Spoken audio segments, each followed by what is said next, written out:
Votos cordiais de saúde e paz a todos.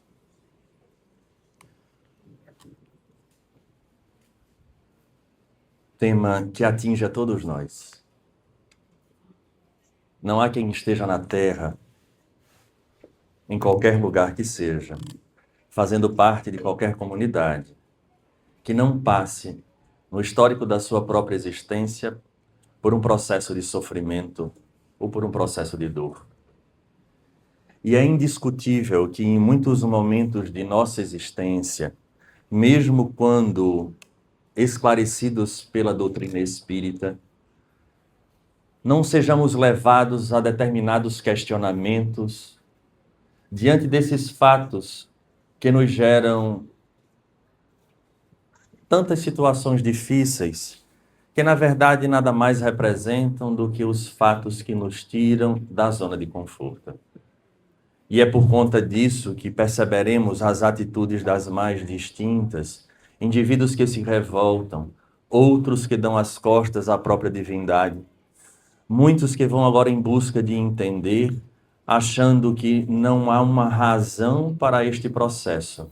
E poucos são aqueles que têm a capacidade de encontrar em si próprio não só explicação, como responsabilidade diante dos fatos que estão acontecendo. É muito comum que nós procuremos constantemente indivíduos para que possamos apontar como culpados ou situações de maneira que nós somos sempre, às vezes até sem querer, mas nos colocamos na posição de vítimas da vida, das circunstâncias, da situação. É interessante porque precisamos fazer um mergulho neste tema e para que a gente de fato consiga explorar ao máximo, sabendo que não iremos esgotar, é importante que a gente entenda dois fenômenos, a dor e o sofrimento.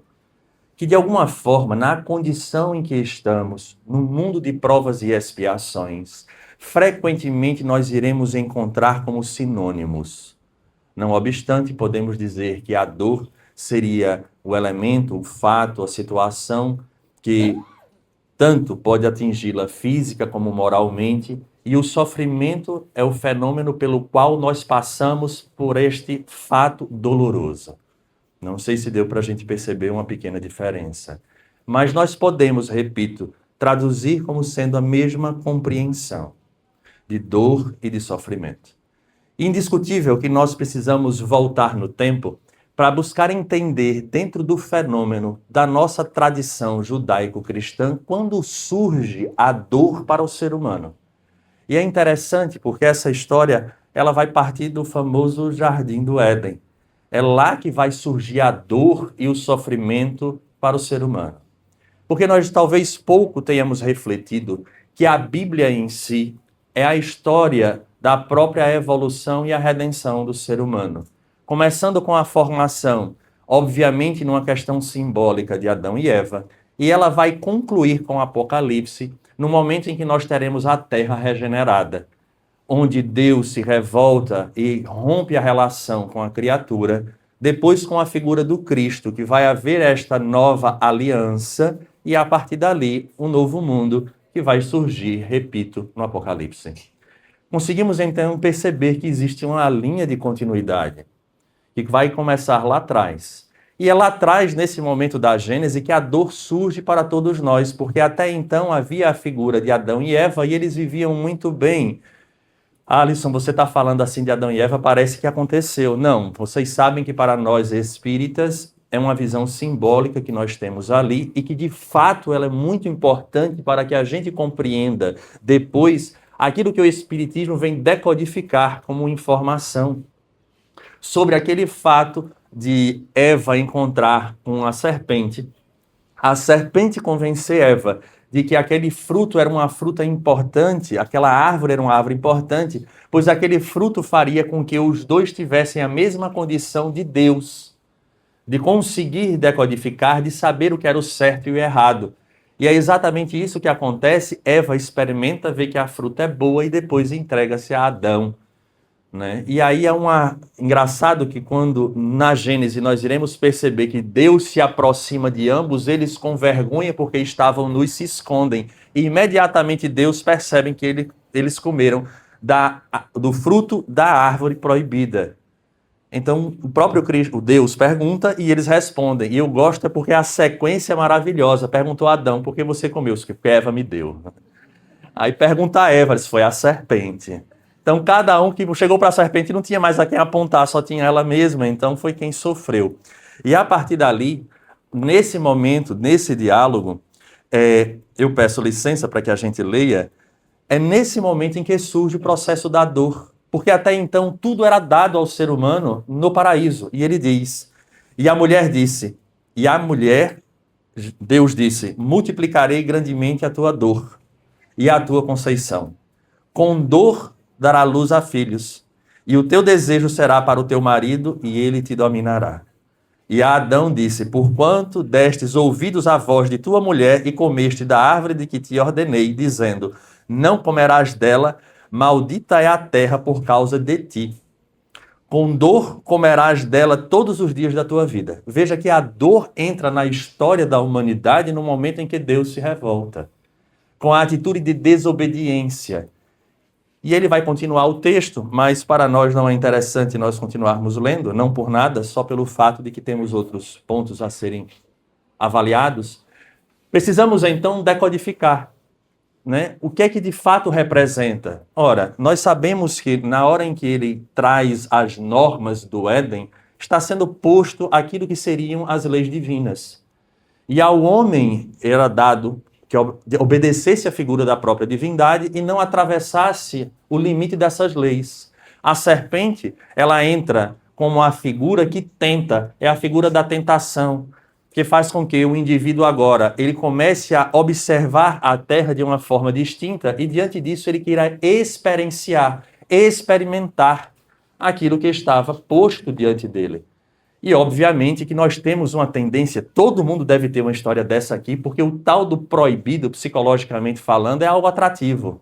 Na hora que o pai diz, não faça, dá uma vontade de você fazer, dependendo do que seja, porque você fica com aquela tentação. Mas por que está proibindo? Não há um esclarecimento, há uma proibição. Na hora que há uma proibição, rapaz, eu posso tudo, eu só não posso aquela, a vontade que dá é aquela. Nós temos essa questão da curiosidade, do averiguar, do ir atrás, e é isso que acontece. Então, é óbvio que isso é simbólico, porque se Deus é onisciente, onipresente e onipotente, ele sabia que o que ele estava fazendo era criar uma forte tentação na figura dos dois em relação àquele fruto. Então, simbolicamente, o que estava se colocando aí é de que existem leis divinas e que nós somos tentados, muitas vezes, a não obedecer por conta do nosso próprio livre-arbítrio.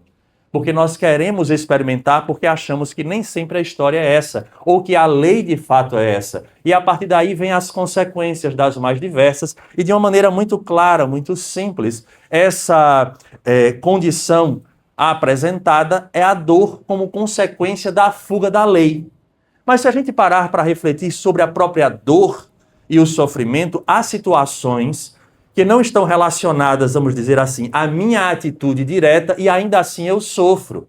Tem questões do nosso dia a dia em que nós passamos a ter dificuldades e dores que esta história de Adão e Eva não contemplam. Porque nesse momento o que a gente percebe é fuga à lei divina e o resultado da dor como consequência da fuga. Quando nós vamos observar Jesus falando o mais famoso dos sermões, agora a gente deu um salto histórico para chegar no período do Cristo, é interessante porque ele vai apresentar a dor sobre outro aspecto. Agora nas bem-aventuranças, ele vai dizer, dentre as várias, ele diz assim, uma delas, bem-aventurados os aflitos, porque eles serão consolados. Ora, o indivíduo que está aflito, ele está com dor, ele está com algum processo de sofrimento. A própria aflição já é um sofrimento. Não obstante, a gente precisa refletir para nós próprios em que situações nós nos encontramos aflitos. Porque a aflição, ela não é só o fato de risco, de perigo ou da dor em si, mas há situações do nosso coletivo, por exemplo, que nós nos tornamos aflitos, porque não compactuamos com determinadas situações e por conta disso ficamos sofrendo, seja com pessoas próximas a nós ou com situações sociais coletivas que também nos atingem. Vejamos se não. Há situações que nós olhamos para o mundo hoje que as pessoas ficam aflitas. Não tem nada a ver conosco diretamente, mas cria-se uma aflição. As injustiças que surgem, e aí ele vai dizer mais adiante, né? Bem-aventurados aqueles que têm fome e sede de justiça, porque eles serão saciados. Ora, quem tem fome e sede de justiça? O indivíduo que hoje olha para o nosso país, olha para o mundo inteiro e vê situações que ferem princípios, a gente não tem fome e sede de justiça? Tem. E a gente fica se perguntando, será que ninguém está vendo? Será que ninguém percebe? E nós precisamos ser primeiros voltados para os princípios, para a ética, para a dignidade, e depois a gente vê essas questões dos nossos apaixonamentos. Vejamos que ele agora traz uma perspectiva diferente. Ele apresenta um nível de consciência do indivíduo que passa a sofrer, porque se nós não enxergássemos essas situações como problemas, não haveria aflição, porque a gente faria parte do contexto. Eu não teria sede de justiça se eu acho que está tudo correto. Percebem agora que o indivíduo se encontra num outro patamar de consciência. É por isso que nós estamos agora no grupo dos indivíduos que nos tornamos aflitos, que temos sede e fome de justiça. Então a gente começa a perceber que na medida que o indivíduo desperta, ele sofre as consequências de um tipo de dor que não está relacionado diretamente a uma causa prévia daquilo que eu próprio fiz, mas é uma situação que nos atinge. E qual o objetivo desta situação? Então, o estudo da dor e do sofrimento como um processo de despertamento, ele é um pouco mais profundo do que a perspectiva tão objetiva que a gente tem relacionada a isso. Porque a gente vai vendo que, na medida em que Jesus chega, ele apresenta conceitos em que muda aquilo que foi apresentado por Moisés na Gênese. E, com certeza, quando a gente for ler agora sobre o que a doutrina espírita traz nessa realidade, tudo passa a fazer sentido, inclusive o que estava lá no Éden. O que o Cristo fala agora e mais adiante, porque ele não só vai explicar tudo, como ele avança no entendimento da dor. E é nesse contexto que a doutrina espírita ela é especial, porque ela de fato é consoladora, porque ela dá àquele que busca nos seus princípios o entendimento e começa a dizer, agora eu entendi o porquê. Porque há tipos de dores e de sofrimentos. Nós iremos encontrar o próprio Buda, antes do Cristo, já falando sobre a cessação do sofrimento, do porquê sofremos e o que é que faz com que a dor cesse, que é algo tão marcante na nossa vida. E a doutrina espírita vem, então, e de uma maneira muito clara, baseada nos seus princípios, nos seus fundamentos, nos darem a base para que a gente entenda o que outros espíritos vieram a posteriori explicando com bastante clareza sobre as dores. Primeiro delas, e o mais impactante, é nós simplesmente acreditarmos que Deus é soberanamente justo e bom. É meio difícil, diante de alguns processos que nós passamos, de achar que Ele seja justo, que Ele seja bom, quando essa dor nos atinge de forma frontal. Mas é um princípio, é um fundamento da doutrina. Deus não erra. E na medida em que Ele não erra, para que haja essa compreensão e isso se materialize, não seria coerente na cabeça de ninguém que para que a dor tenha um propósito e esse sofrimento, eu preciso ter algo que eu ganhe neste processo para que depois ele tenha a gratificação de ter passado. Caso contrário, situações como crianças que nascem pouco tempo depois desenvolvem doenças difíceis que os arrastam ao túmulo, que nós questionamos qual a razão de uma criança que nasce, sofre ele, sofre a família. A criança retorna à pátria espiritual e não teve uma razão de ser. E se o entendimento for de uma vida unicista, ou seja, uma única existência, agora que a dor passa a não ter sentido. Então começamos a entender que é, de fato, necessário o entendimento da reencarnação para que essa questão de Deus ser amor, como João Evangelista coloca, e a doutrina vem colocá-lo como soberanamente justo e bom, ganhe corpo e razão. Então, na hora em que a gente compreende que nós somos espíritos, e aí sim esse ponto é fundamental, porque a partir do momento em que eu entendo o espírito que sou, os tipos de dores eles vão fazer sentido em nossa mente. Hoje vai ser uma tarde de estudo. A doutrina espírita fala que existe Deus, existe o espírito, existe o perispírito e existe a matéria. Então vamos ter uma aula hoje de princípios da doutrina espírita, para que a gente entenda os conceitos de dores que os espíritos trazem. Vejamos como é interessante. O espírito é o ser pensante. É um atributo, não é o próprio espírito. É diferente ser um atributo, mas pela nossa condição limitada ainda se misturam. Quando eu falo de inteligência, eu estou falando de espírito. O espírito é a inteligência? Não. O próprio Kardec pergunta, ele diz, não é a inteligência, é um atributo do espírito, mas na condição de vocês se misturam. Então o espírito em si, essa capacidade que nós temos de raciocinar, de pensar, de entender, de compreender, ela está guardada neste ser eterno espírito. Um conceito que a doutrina traz agora é que a matéria é desenhada por um elemento que ele é transitório. Ele é semimaterial, ele é de um elemento quintessenciado. Não é o próprio espírito, porque o espírito ele é aparentemente para a nossa realidade disforme. Ele é uma chama. É assim que os espíritos descrevem na primeira obra chamada O Livro dos Espíritos, a obra básica da doutrina espírita. Kardec pergunta como é, ele diz, olha, para vocês que não têm condições ainda de enxergar de fato a essência, o espírito é como se fosse uma chama. O perispírito, por sua vez, que é o elemento que liga este ser pensante, mas ele estrutura o corpo, esse tem forma. É um molde, é um modelo organizador biológico.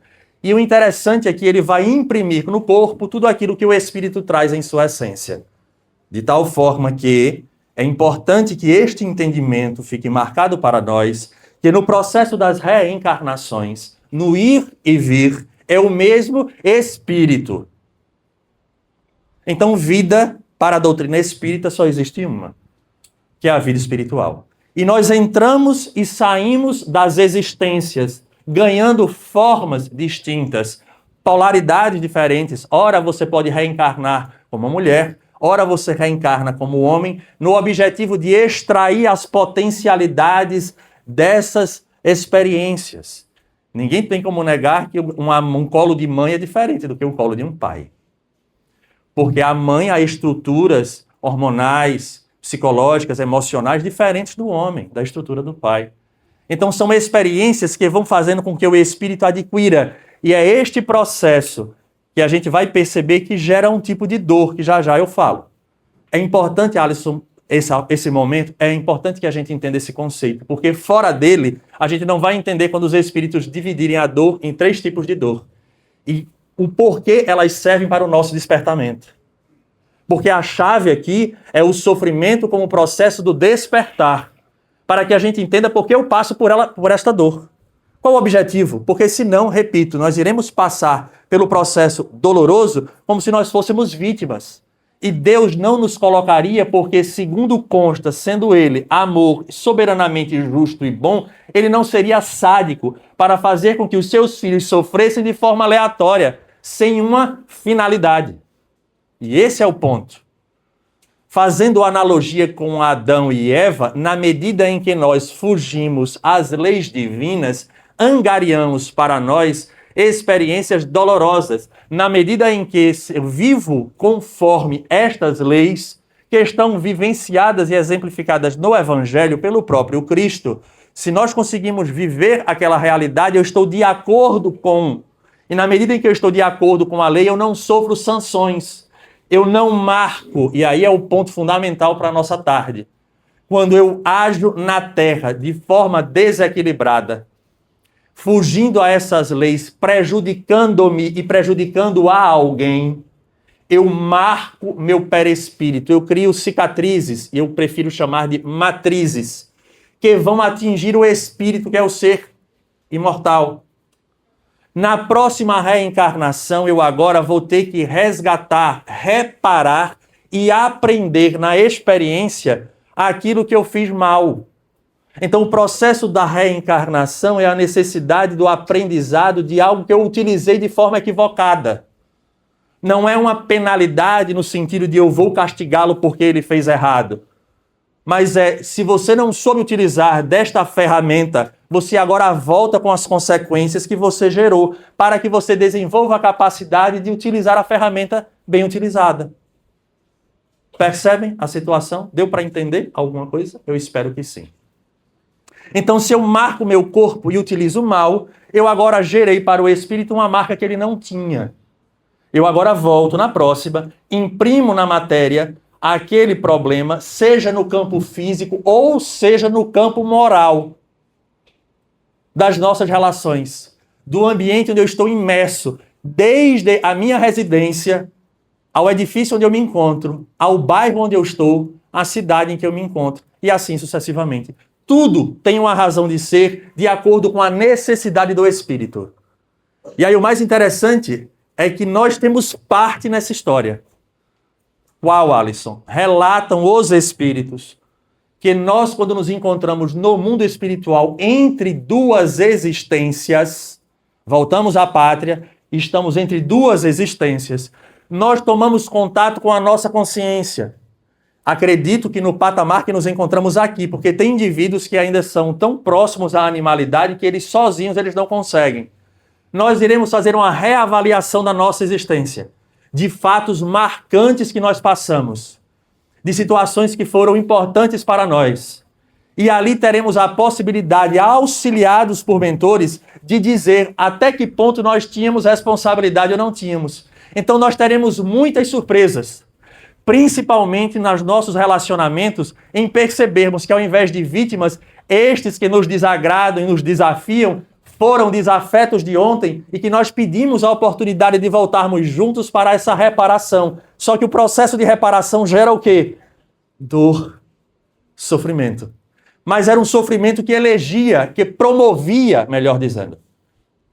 E nós, quando chegamos na carne, esquecemos de alguma forma, temos a vaga intuição, mas o nosso orgulho, o nosso desejo de se manter na zona de conforto faz com que eu veja aquela outra pessoa como sendo o indivíduo ou o fato que me impede de encontrar o equilíbrio que eu gostaria de ter. Se eu não tivesse fulaninho na minha vida era maravilhosa. Só que o problema não está em fulaninho, está em saber, em adquirir o valor que faz com que eu suplante o problema que aparente fulaninho está me trazendo. Porque se eu não adquiro o valor, não vai ser fulano, vai ser cicrano, porque eu vou bater com outra pessoa, em outra situação, e vai me gerar o desconforto. Então não é a pessoa em si. E aí a gente vai descobrir que esta pessoa volta em nossa vida nesse processo de intervalo, quando a gente entra em contato com os mentores e diz, vamos fazer uma avaliação do processo existencial. E quando a gente enxerga, a gente diz, Pai do céu, Alisson, você viu isso aonde? Capítulo 14 do Evangelho segundo o Espiritismo. Instrução dos Espíritos. São Luís é que fala. Ele diz, observando o que aconteceu, a consciência dói tanto que se implora aos espíritos superiores e a Jesus a oportunidade de retornar junto a essa pessoa para poder reparar e aliviar a consciência. E é nesses momentos em que os espíritos dizem, olha, só tem vaga lá em Recife. É sério, não é nem Recife, é na região metropolitana, é em Jaboatão. Aí o cara faz Jaboatão Velho, não, é em Piedade. É normal. Tô brincando quem mora em Jaboatão Velho, por favor, só uma brincadeira. Mas é o que eles dizem. Então até a situação, a dor na consciência é tamanha que o indivíduo prefere vir nesta situação do que continuar no plano espiritual sentindo o que ele sente. Porque o corpo físico, ele amortece as nossas sensações e os sentimentos. Então, se eu tenho um sentimento de vergonha, por exemplo, pelo que eu fiz a fulano e achando que eu estava agindo da melhor forma possível, voltar à matéria e ter a bênção do esquecimento do que foi, livra por um tempo e ainda me dá a chance de reparar. Então, a dor, ela vai ganhar aspectos diferentes quando a gente compreende essa lei, que é a lei da reencarnação. E para que o indivíduo ele evolua, não é só necessário resgatar, é importante que ele avance. Porque uma coisa é eu reparar o mal e aí eu fico no 0 a 0. Mas eu preciso desenvolver a capacidade. Que capacidade, Alisson? Quem é o ser pensante? O espírito. Então, na medida em que eu sou posto na Terra para trabalhar o pensamento, eu estou evoluindo agora. Então eu tenho uma questão que está acontecendo no trabalho e eu preciso resolver. Este exercício mental para superar o problema é a aquisição do espírito. Deixou de ser uma dor? Não, mas ela é uma dor de outro tipo. Então André Luiz, numa obra chamada Ação e Reação, conversando com o espírito que eu esclarecia, Druso, ele vem nos trazer uma informação sobre a dor, E através deste processo nós chegaremos ao final e iremos entender que a dor, de fato, é uma ferramenta para que a gente desperte. Então, eu vou pedir licença. Hoje eu vou ler um pouquinho, porque é interessante nós entendermos que ele vai classificar a dor em 3 situações. Ele diz que a dor, ela pode ser dor evolução, dor expiação e dor auxílio. Todos nós estamos imersos nessas 3 dores. E todas essas 3 situações é um convite ao indivíduo despertar, para entender que a dor não é a ferramenta que está nos punindo, mas é uma voz divina nos convidando a fazer a mudança. Se nós pararmos para avaliar desde a nossa fisiologia, que é a coisa mais simples que a gente pode avaliar, a dor, quem sofre uma topada entende o que eu estou dizendo, já foi um aviso para que você caminhe de forma mais atenta, para que você não ande topando por aí. Então a dor, a gente vai perceber que, na verdade, é a própria fisiologia, obedecendo a esta lei natural, o amor que Deus tem por nós, nos chamando a atenção para que algo está errado e que a gente precisa mudar. Tem pessoas que são workaholic, chega um momento de entrar num processo de colapso. Essa dor, ela é funcional porque ela está dizendo, ou você para ou a gente para por você, que é a seu benefício. Quando eu boto a mão no fogo, a mesma coisa. Quando eu me machuco ou tenho um abscesso, o organismo está dizendo a mesma coisa. Essa dor não é me punindo, é me dando um aviso, dizer, olha, tem algo errado, você precisa se cuidar. Então, em todos os aspectos acontece isso. Mas vamos ver nessa classificação que é que ele coloca. O que é que diz Druso para ele? A dor é ingrediente dos mais importantes na economia da vida em expansão. Como a gente sabe que o princípio ele nasce do mineral e vai até o hominal, então o mineral, o vegetal, o animal e o hominal. Ele diz assim, ó, a dor é ingrediente dos mais importantes na economia da vida em expansão. O ferro sob o malho, a semente na cova, o animal em sacrifício, tanto quanto a criança chorando, irresponsável ou semiconsciente para desenvolver os próprios órgãos. Tudo são fenômenos dolorosos. Até o ferro, recebendo aquela martelada do malho, é um fenômeno doloroso na fase mineral para que ele vá adquirindo estas experiências. Sofrem a dor evolução, que atua de fora para dentro, aprimorando o ser, sem a qual não existiria progresso. Então, dor evolução são esses fenômenos externos, desafios que nos chegam na vida comum de um encarnado, onde a gente vai utilizar dos nossos recursos, dos mais diversos, em especial a inteligência, que faz com que a gente caminhe. E que o mais interessante é programado na nossa espiritualidade, no momento da espiritualidade em que nós estamos na erraticidade, conversando com os nossos mentores, que aqueles serão momentos de teste para nós, para que a gente possa trabalhar a mente e com isso dar passos no processo evolutivo. Sempre que a gente tem um desafio diante de nós, eu vou repetir, por isso que eu falei algo tão simples, às vezes é uma questão do trabalho. O cara chegou com uma situação, rapaz, eu nunca resolvi um problema desse. Essa situação, ela é uma dor evolução. Vai lhe tirar o sono, vai passar finais de semana trabalhando com a equipe, tentando achar uma solução para isso, você desenvolveu. Daqui a 5 anos você vai olhar para trás e vai trazer aquilo com expertise, que numa situação próxima àquela você diz, olha, eu tenho uma certa experiência, porque eu já vivi. E a gente tem condições hoje, muitos de nós aqui, têm condições de olhar para trás em situações como essa. E dizer, olha, eu passei já por isso. É por isso que os pais vêm à frente, os avós à frente, assim sucessivamente, porque a experiência fala. Foi dor evolução. Veja que lindo. Então são os fenômenos naturais até no relacionamento. Tem situações que são frutos do nosso passado, onde a gente se reencontra, mas há outras que são desafiadoras. E quem aqui vive em casal sabe que é preciso renunciar a algumas coisas, né? Um cede de um lado, outro cede do outro. É maravilhoso, não é não? Quer evoluir? Case. Maravilhoso. Entendeu? Não é? É por isso que eu vivo dizendo, Alisson, eu me separei. Não, tem problema, vamos se reencontrar na próxima. Não, na próxima não. Né? Tem gente que... Mas entendam que, de fato, esses processos são da evolução. Nós somos impulsionados pela própria natureza, porque caso contrário isso não acontecesse, nós permaneceríamos ali, estacionados. A ciência não avançaria. Porque novas dores não surgiriam. Gente, vamos imaginar, a Covid surgiu. O espírito Manuel Filomeno de Miranda, na obra chamada Perturbações Espirituais, ele diz, toda pandemia começa e termina daqui para aí. Olha o que ele diz, está nessa obra, Perturbações Espirituais. Ela veio antes, eu acho que uns 6, 7 anos antes da pandemia. Está nessa obra, ele diz assim, as pandemias nascem daqui para aí. Daqui da onde? No mundo espiritual, para ir para a Terra. Aí elas começam e terminam daqui para aí. A humanidade inteira, os cientistas inteiros se juntaram, vamos correr. Não estou fazendo juízo de mérito se foi tudo 100%, se não foi 100%. O que a gente pode dizer é que se juntaram para pensar, para trazer resultado, e isso avança. Pense se não. Quais foram os momentos da gente de grandes avanços em termos de tecnologia, de saúde, de tudo? Foram nos momentos dos grandes conflitos. Bomba atômica. Mas do outro lado fizeram bomba de cobalto para matar o câncer. Então, a gente vai percebendo que são situações que fogem, às vezes, ao nosso querer. Mas isso é para nos estimular, para ir à frente. As calamidades surgem. Rapaz, a gente precisa desenvolver. Dizem, eu nunca fui. E se alguém já foi, pode dizer depois.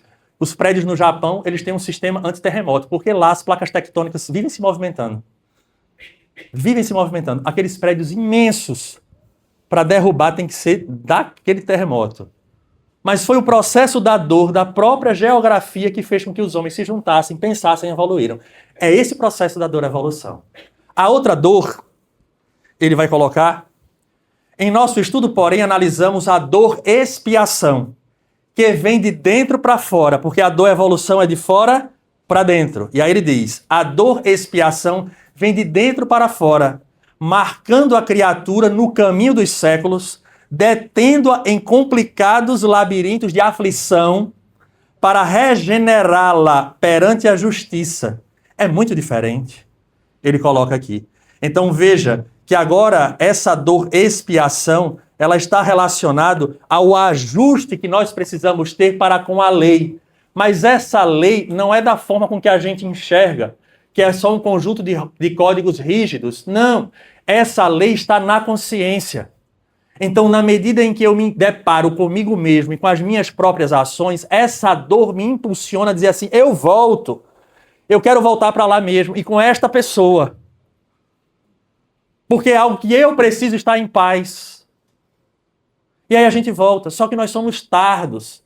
A gente volta uma, volta duas, volta três, mas volta. Até um dia a gente trazer essas situações. Gente, é algo tão interessante.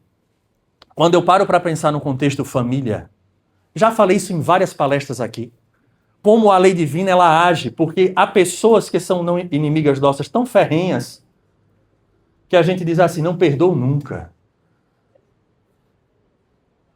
E aí eu digo assim, perdoe não, porque você não vai só perdoar, como você vai dar a vida por essa pessoa. E o mais complexo, nem sempre vai haver a recíproca do outro lado. Esse é o ponto. É verdade, Alisson? É verdade. Às vezes uma mãe e um pai dá vida pelo filho, mas o contrário não acontece. Há crianças que crescem dentro da sua estrutura familiar, que determinado tempo passa pelo tempo da fase da adolescência, chega na juventude e vê nos pais inimigos. E são. Está nesse capítulo 14. Mas foi a mãe que pediu por tudo. E é interessante que nesse capítulo fala lá, que a pessoa, esse espírito fica lutando para não reencarnar nesse grupo. Está lá escrito, viu? Quem quiser, dê uma lidinha. Vou repetir para quem quiser anotar agora, porque antes ninguém quis anotar, mas agora anota. Capítulo 14, honrar pai e mãe. Instrução dos espíritos. O espírito passa um período extenso no mundo espiritual até aceitar reencarnar com aquele pai e com aquela mãe. Está lá escrito. E aí o melhor não é isso, é que a mãe pega no colo o pai e vai dizer assim, a paz é um amor, que é uma coisa. E esse era aquele seu inimigo que você não dava, se você pudesse, você matava ele. Mas hoje você dá a vida. Veja a sabedoria divina. Alisson, e esse filho vai acontecer o quê? Não é à toa que o texto que vocês vão procurar, quem quiser ler, é a ingratidão dos filhos e os laços de família. Imaginem a dor de consciência desse filho depois, quando chegar no mundo espiritual e se deparar com essa situação. Aí vai ser o filho a implorar por tudo para voltar junto a esses pais. A lei é perfeita. E nesta dor, vejamos que situações que estão conosco é para nos auxiliar. E aí a gente tem dores repetidas. Esse é o ponto. Temos dores repetidas. E a gente não desperta. Rapaz, o que é que acontece? Que toda vez volta. Toda vez eu encontro a mesma situação. Eu namoro, eu tenho o dedo podre, só aponto para quanto é errado. Não. Porque o que era para aprender não aprendeu. O que era para desenvolver não desenvolveu. Então você atrai karmicamente, eu vou usar esse termo, que a gente nem tem a palavra karma, não é a palavra espírita, a gente pega emprestado, né, do budismo e de outras tradições, para a gente a lei de causa e efeito. Então você tem uma situação onde você precisa desenvolver, é por isso que volta. E aí os espíritos colocam aqui, ele vai colocar, vejam quantas situações orgânicas do nosso cotidiano, e a gente não percebe que isso é uma dor expiação, nos convidando a despertar para mudar. Olha o que ele fala. Aqueles que por vezes diversas perderam vastas oportunidades de trabalho na terra, pela ingestão sistemática de elementos corrosivos, como sejam o álcool e outros venenos das forças orgânicas, tanto quanto os inveterados cultores da gula, quase sempre atravessam as águas da morte como suicidas indiretos, e despertando para a obra de reajuste que lhes é indispensável, reajustar, por isso do expiatória, imploram o regresso à carne em corpos, desde a infância, inclinados à estenose do piloro. O piloro é uma parte aqui do início do estômago que é fechadinha. A criança come e vomita. Come, bota para fora. Come, bota para fora. Tá lá. A ulcerações gástricas, ao desequilíbrio do pâncreas, a colite e as múltiplas enfermidades do intestino que lhes impõem torturas sistemáticas, embora suportáveis, no decurso da existência inteira. Comecem a pensar, se tiver alguém aí com intolerância a alguma coisa, reflitam. Só estou lendo, viu? Ninguém vai ficar com raiva de mim, não. Inteligências notáveis, com sucessivas quedas morais, pela leviandade com que se utilizaram do esporte e da dança, espalhando desespero e infortúnio nos corações afetuosos e sensíveis, pedem formas orgânicas ameaçadas de paralisia e reumatismo, visitadas de achaques e neoplasmas diversos, que lhes obstêm os movimentos demasiado livres. Companheiros que em muitas circunstâncias se deixaram envenenar pelos olhos e pelos ouvidos, comprometendo-se em vasta rede de criminalidade por meio da calúnia e da maledicência, imploram veículos fisiológicos castigados por deficiências auditivas e visuais que lhe impeçam recidivas desastrosas. Intelectuais e artistas que despedem sagrados recursos do espírito na perversão dos sentimentos humanos, por intermédio da criação de imagens menos dignas, rogam aparelhos cerebrais com inibições graves e dolorosas para que nas reflexões de temporário ostracismo possam desenvolver as esquecidas qualidades do coração.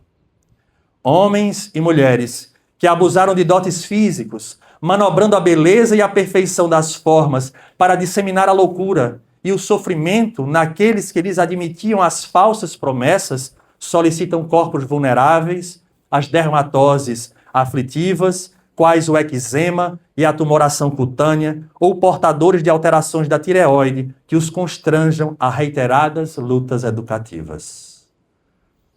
Grandes faladores que escarneceram da divina missão do Verbo, conturbando multidões ou enlouquecendo almas desprevenidas, suplicam doenças das cordas vocais, para que, atravessando afonias periódicas, desistam de tumultuar os espíritos por intermédio da palavra brilhante. E milhares de pessoas que transformaram o santuário do sexo numa forja de perturbações para a vida alheia, arruinando lares e infelicitando consciências, imploram equipamentos físicos atormentados por lesões importantes no campo genésico, experimentando desde a puberdade inquietantes desequilíbrios ovarianos e testiculares. A cegueira, a mudez, a idiotia, a surdez, a paralisia, o câncer, a lepra, a epilepsia, o diabetes, o pênfigo, a loucura e todo o conjunto de moléstias dificilmente curáveis significam sanções instituídas pela misericórdia divina, portas adentro da justiça universal, atendendo-nos aos próprios rogos. Quem rogou?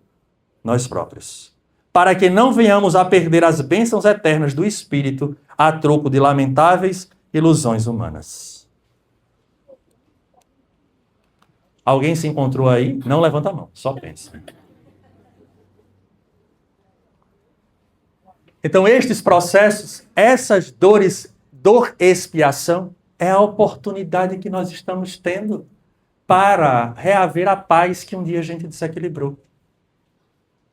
Então não foi a punição, Deus não castigou. Foi só o resultado do que nós fizemos com o nosso livre-arbítrio. Mas na medida em que eu me encontro imerso nestas dores, que estão aí explícitas, e tantas outras situações, onde nós estamos agora mergulhados nisso, pensemos que nós estamos tendo uma oportunidade. E dentro dessa oportunidade, o mais perigoso é o que nós estamos fazendo quando nós não nos encontramos neste grupo. Ai, Alisson, ele falasse uma lista imensa, eu não tenho nada. Cuidado, então. Porque você pode estar angariando isso para amanhã. Esse é o ponto. Então vejamos que a dor agora, ela é uma oportunidade para cada um de nós. Então é preciso que a gente desperte. Que a gente desperte para essa realidade. Porque, afinal de contas, então, eu não estou sofrendo de forma aleatória. Não, eu já estou reparando. Então, quando a dor chegou, ela chegou com um objetivo, que ela pode ser, no primeiro momento, expiatória, ou ela pode ser a dor auxílio, que é o terceiro tipo, que a gente vai ver agora. Porque a primeira é dor evolução, que são aquelas situações, repito, que me impulsionam a avançar utilizando a ferramenta da inteligência.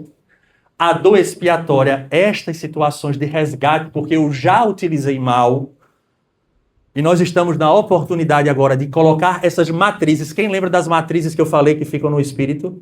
Olha, cria uma matriz, uma cicatriz. Então, na hora em que o corpo, que o espírito, ele vai em direção ao corpo, é importante que a gente entenda, ele agora imprime em cada uma das células, porque os espíritos disseram a Allan Kardec que a ligação do espírito com a matéria, ela acontece célula a célula. O que é que isso significa na prática? Tem muito a ver com esse último tipo de dor. Tem a ver com dor expiação e com dor auxílio. Ele coloca ali, essas matrizes, elas já vão imprimir no corpo aquilo que eu falhei ontem.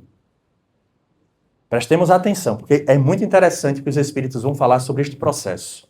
E como é importante despertar, porque o despertar, ele alivia nas dores expiatórias e na dor auxílio, às vezes, nem acontece do indivíduo ter a dor. Porque o objetivo da dor auxílio é fazer com que o indivíduo volte para a linha. Vou chegar lá já já. Quando o espírito vai, então, através do perispírito, se juntando célula a célula, ele faz isso através dos nossos cromossomos, do DNA. Então, ele vai encontrar um conjunto de DNAs, por isso que ele, via imantação, ele escolhe o espermatozoide de acordo com a sua necessidade reencarnatória. Muita gente achava que o primeiro que chegava no óvulo era aquele que era o campeão. Não é isso, tá, gente? Inclusive, a ciência disse há pouco numa pesquisa dizendo que quem escolhe o espermatozoide é o óvulo. A mulher manda até nisso. Né? Ela caladinha, ela... danada. Chega lá primeiro, não é você, é aquele dali que vem de muleta, lá atrás. E aí a gente entende que, de fato, né, depois de ver essa lista inteira, a gente percebe que é assim que funciona. E aí diz lá que o espírito, neste processo de aproximação para o reencarne, ele se imanta ao espermatozoide, por isso que às vezes é o último da fila. E ele se imanta ao ovócito, a gente está chamando de óvulo, mas é ovócito. E aí ele vem trazendo, sai, afasta todo mundo, bora afastando, que ele está chegando, abre espaço, abriu espaço, chegou, ela vai lá, abre, ele entra, germinou. Que beleza, agora eu tenho a carga genética que eu necessito. Então ninguém reencarnou errado, tá, gente? Tem certeza, Alisson? Absoluta. Você conhece minha família? Não, mas eu tenho certeza que foi certa. Tá? Porque Deus não erra. Ele é soberanamente justo e bom, e isso foi feito para todo mundo encontrar a paz de consciência. Olha que maravilha. Alisson, é sério? É. É sério. E aí começa a desenvolver. Então, há situações que foram tão graves que elas se tornam obrigatório passar por elas. São essas questões expiatórias. Não tem para onde fugir. Pode ser aliviado, mas não escapa. Porque eu já marquei tantas vezes pelo mesmo erro que agora é necessário que o meu organismo ponha para fora. Ele expurgue, ele expie.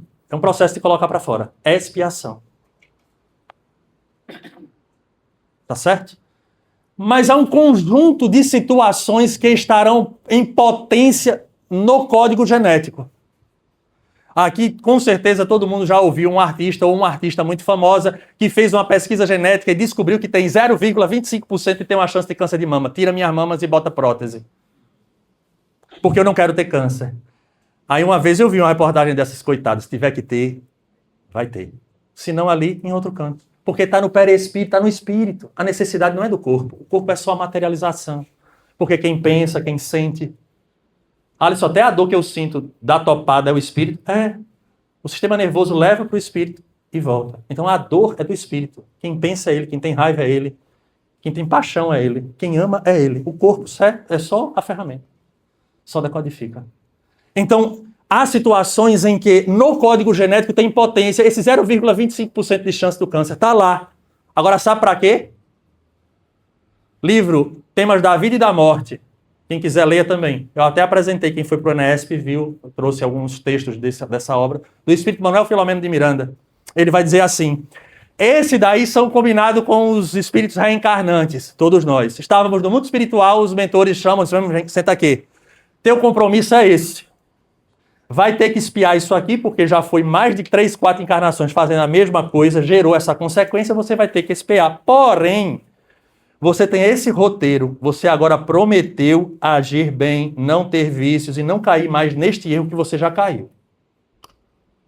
Tá certo? Tá certo. Agora, como a gente quer garantir a sua reencarnação, e não existe lei de involução, porque ninguém se sai daqui pior do que era, a gente pode sair no empate. Não melhorou em nada, mas pior não sai. Nós iremos deixar no seu código genético uma margem de possibilidades que vai servir para botar você de volta na linha. Se você fizer bobagem, ativa esse gene e você volta pela dor. Entendido? Entendido. Do auxílio. Essa é a do auxílio. Mas, Alisson, o que é que garante? A atitude. Mas eu não sei o que eu tenho que fazer. Sabe? Está na consciência. Porque o certo e o errado não é o certo e errado que o mundo diz que é. Porque se a gente for pelo mundo, a gente vai adotar um bocado de coisa errada achando que é certa. Para isso existe essa lei divina, que foi exemplificada, repito, pelo Cristo no Evangelho, e para quem quiser encontrar e estudar a fundo, está no Livro dos Espíritos, a terceira parte, toda dela, a terceira parte, são as leis morais. Então toda vez que a gente foge a essa lei, e é bem conhecida essa lei de justiça, amor e caridade, nós estamos fugindo da lei divina. E aí a gente gera consequências. E aí eles dizem isso, que chega um momento em que a gente vai ser chamado a atenção pela dor.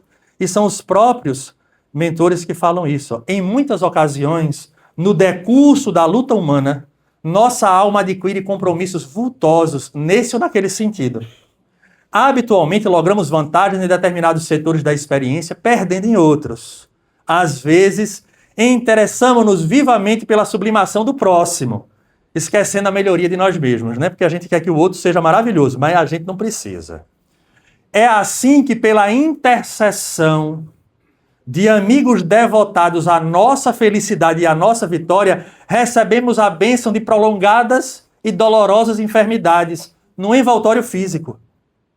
Seja para evitar-nos a queda no abismo da criminalidade, seja mais frequentemente para o serviço preparatório da desencarnação, a fim de que não sejamos colhidos por surpresas arrasadoras na transição da morte. Eu vou ler já já o que ele diz em relação a isso. A dor auxílio, ela vem como uma chamada de atenção para fazer com que a gente retome. Eu passei por uma experiência como essa de dor auxílio. Já tive a dor expiatória e tive uma dor auxílio. Quando eu estava nos meus 20 e 21 anos, foi numa reunião em que eu tive a surpresa maravilhosa de um espírito falar assim enfaticamente, mas bem enfático: se você não assumir seu compromisso, você volta. E, obviamente, eu, muito inteligente que sou, na tentativa da barganha, eu fiz: volta para onde? Podia ser voltar para casa, voltava, né, para qualquer lugar. O inocente, né? Bota a mão do o gato de botas, aquela carinha. Volta para onde? Aí ele disse: para o mundo espiritual. Nesse período que eu estava na minha vida, eu tinha pânico. Se eu entrasse no Jeff e tivesse alguém falando de morte, eu dizia: isso é para mim. Será que eu estava no nível de neurose? Eu disse: isso é para mim. Está falando para mim, com certeza. Aí o Espírito, sabendo da minha fragilidade, foi em cima. E o que é que me trouxe? O problema que eu tinha nos rins, que mais tarde gerou o transplante. E foi exatamente este processo de volta que ele disse assim: você lembra quando você estava lá atrás, com 19, 20 anos, lembra? Lembro. Pronto, meu filho, a chamada foi feita no tempo certo, mas que sorte a sua que você ouviu. Porque senão você ia voltar agora. Olha que beleza. Os Espíritos nunca falam no tempo exato. Eles sempre nos dão tempo para a gente fazer. A beleza da divindade, a misericórdia divina. Não era de imediato, não era no outro mês. E ali foi o meu próprio mentor que falou. Aí eu disse: rapaz, com um mentor desse, eu não preciso de obsessor, porque esse daí já resolveu minha vida, né? O cara foi exatamente onde eu tinha mais medo. Eu tinha pânico de morrer. Ele foi exatamente no ponto. Você vai morrer, viu? Se não assumir, morre.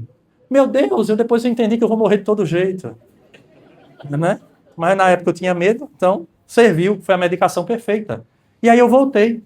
Mas a dor, ela aconteceu, porque eu tinha que passar por esta, que era para me trazer, foi uma dor auxílio, mas o transplante era dor expiatória, que eu precisava.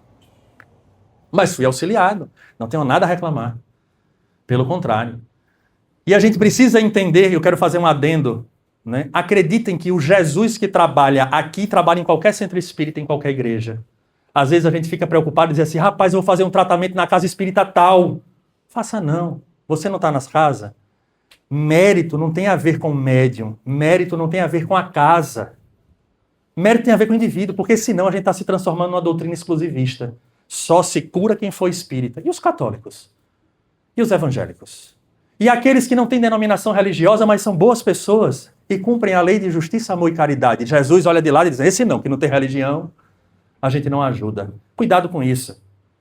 A gente entende a boa vontade, às vezes, até de orientar, mas veja, se nós estamos numa casa espírita séria, se a gente voltou para o caminho e está na nossa condição o auxílio da espiritualidade, a gente alcança essa cura relativa na casa que a gente está. Não precisa de nenhuma passe de mágica, não precisa de nenhuma cirurgia espiritual extraordinária, porque Jesus, ele comanda o orbe como um todo.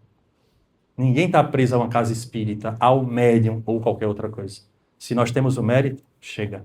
Então essa do auxílio, ela tem um papel fundamental que muitas vezes nós, familiares, não entendemos. Quando pessoas do nosso convívio, do nosso sangue, passam por processos dolorosos. Veja o que os espíritos falam em relação à do auxílio. O enfarte, a trombose, a hemiplegia, o câncer penosamente suportado, a senilidade prematura e outras calamidades da vida orgânica constituem, por vezes, dores auxílio, para que a alma se recupere de certos enganos em que haja incorrido na existência do corpo denso, habilitando-se por meio de longas reflexões e benéficas disciplinas para o ingresso respeitável na vida espiritual. Então o indivíduo passa, às vezes, um bom período passando por um processo de um tratamento de câncer. Rapaz, Alisson, foi 2 anos de luta e depois desencarnou. Esses 2 anos de luta foi extraordinário para o espírito dele. Deu tempo de refletir, de pensar sobre a vida, de pedir perdão por situações que aconteceram e que ele achava que estava numa postura correta. Esse indivíduo desencarna mais leve.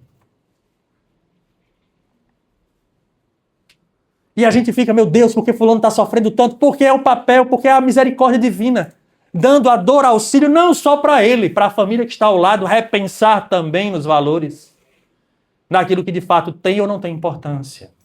Então são 2 aspectos da dor auxílio formidável. O indivíduo vem inveterado agora, voltou a beber. Não sabia ele que na outra existência ele já bebia. E agora voltou a beber. Aí os espíritos vão lá e dizem assim: vamos fazer o seguinte, desenvolve aí, cirrose. Bota aí uma cirrosezinha pro rapaz. Cirrose, descobre com cirrose. Tô com cirrose, dou auxílio.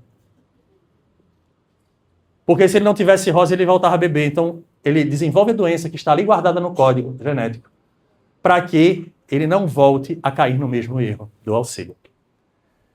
Então, comecemos a enxergar agora todos os fenômenos dolorosos em nossa vida dentro dessa classificação. E a gente vai perceber que em todos eles é a mão divina nos auxiliando para que a gente aproveite a coisa mais importante que a gente tem enquanto na Terra: tempo. Tempo. Não percamos mais tempo com reclamações vazias em relação a coisas que a gente não tem como mudar. Vamos nos preocupar com o que eu posso mudar. E eu posso mudar o quê? A forma de sofrer, que é passar pelo processo. É a única coisa que eu consigo. Esse é o ponto-chave. Então, na medida que eu entendo as características da dor e que ela está sendo a meu benefício, agora eu preciso fazer o necessário para anular, mas não é anular apenas por anular, é adquirindo um valor no qual esta dor se ancora para que eu desperte. Então, se o indivíduo que ele já vinha com uma tendência à cirrose, ele não bebe, não tem por que ele passar a espiritualidade e dizer: deixa esse gene aí quietinho, não tem problema nenhum não, vai ficar aí. Ele vai morrer com isso, mas não morre disso. Esse é o ponto. Em toda a nossa vida agora, olhando a vida de forma ampla, tudo aquilo que nos gera dor e sofrimento, tudo é um convite constante ao despertamento. O parente difícil, a doença que nos chega, as complicações que nós temos aí fora, tudo é um convite para que a gente desenvolva os potenciais. E o mais interessante é que, da mesma forma que existe essa perspectiva de dor em nosso código, em nosso planejamento reencarnatório, antes é feito um treinamento conosco na espiritualidade, para que a gente tenha condições de passar por estes testes que foram escolhidos e combinados com os nossos mentores por nós mesmos, para que a gente entenda que, de fato, essas dores estão em ombros que foram preparados para suportá-las. Não esqueçamos disso. Não nos encontramos em desamparo. A todos, um grande abraço.